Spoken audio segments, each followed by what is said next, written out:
हरियाणा सरकार के 9 साल पूरा होने पर कैबिनेट मंत्री मूलचंद शर्मा ने बयान दिया। उन्होंने कहा कि पिछले 9 सालों में प्रदेश में सरकार का कार्यकाल ऐतिहासिक रहा है, बहुत विकास हुआ है। वहीं इस दौरान कैबिनेट मंत्री ने विपक्ष पर भी निशाना साधा।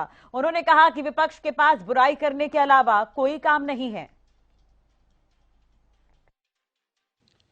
प्रदेश सरकार के कार्यकाल के 9 साल पूरे होने वाले हैं और उसी पर बातचीत करने के लिए मेरे साथ ट्रांसपोर्ट मिनिस्टर मूलचंद शर्मा मौजूद हैं। सर, सबसे पहले तो 9 साल के कार्यकाल पर फोकस करते हैं। किस प्रकार से देखते हैं सर 9 साल का कार्यकाल भारतीय जनता पार्टी का? नहीं, 9 साल का जो कार्यकाल रहा केंद्र प्रदेश में ऐतिहासिक रहा और इतना काम कभी कल्पना नहीं थी हरियाणा में इतना काम कर। बच्चे कहते हैं, नौजवान कहते हैं, पूर्व बुजुर्ग कहते हैं कभी इतना काम नहीं, कभी हाईवे नहीं, कभी पानी नहीं, टेल तक पानी नहीं पहुंचा, अंतिम व्यक्ति को कभी लाभ नहीं मिला, गरीब व्यक्ति को कभी नौकरी नहीं मिली, पढ़ने वाले बच्चों को कभी नहीं मिला, अप्रोच वालों को। ये सब चेंजिंग है, क्रांति है, बदलाव है। हरियाणा में कहते हैं उत्तर दक्षिण, दक्षिण उत्तर, पूरी चारों तरफ। ये नहीं कि सबका साथ, सबका विश्वास, सबका विकास, सबको लेके चलना। सबसे बड़ी क्रांति समय कि पूरे 22 के 22 जिलों को साथ लेके चलना, इससे बड़ी क्रांति नहीं हो सकती। 22 के 22 जिलों को साथ लेकर चलने की बात करें, लेकिन विपक्ष की अगर बात करें सर, विपक्ष लगातार आरोप लगाता रहा है पोर्टल की सरकार सबसे पहला, और दूसरी कहीं ना कहीं हर मोर्चे पर विफल सरकार आपको करार देता रहा है। विपक्ष कभी हमारी खुशी की गीत नहीं गाएगा। विपक्ष यही कहेगा जो आज कह रहा है। विपक्ष को काम नहीं है और विपक्ष को मुद्दा नहीं है। 52 वर्ष उन लोगों ने कुछ किया नहीं, आज इसके अलावा कोई काम नहीं है।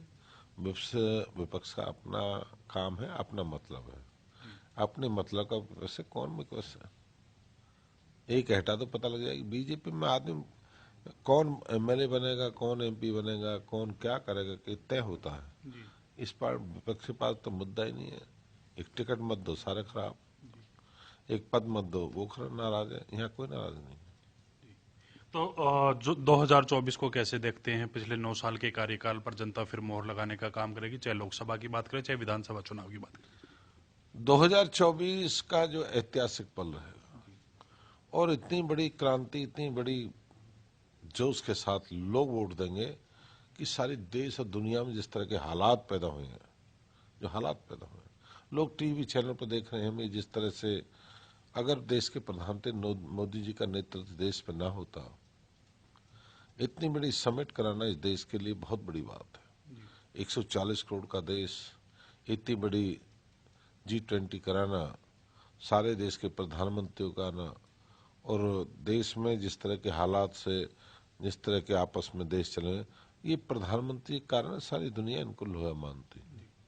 एक अंतिम सवाल रहेगा सर, 2 तारीख को केंद्रीय गृह मंत्री अमित शाह आ रहे हैं करनाल में, कैसे देखते हैं इस रैली को? पूरे प्रदेश भर की ये रैली रहने वाली है या फिर करनाल क्षेत्र से ही जुड़ी ये रैली रहेगी? नहीं, करनाल ने जो क्षेत्र वाइज जो रैलियां रखी हैं करनाल लोकसभा की, अमित शाह जी उसमें हमारे देश के होम मिनिस्टर साहब हैं और वो रैली को संबोधित करेंगे।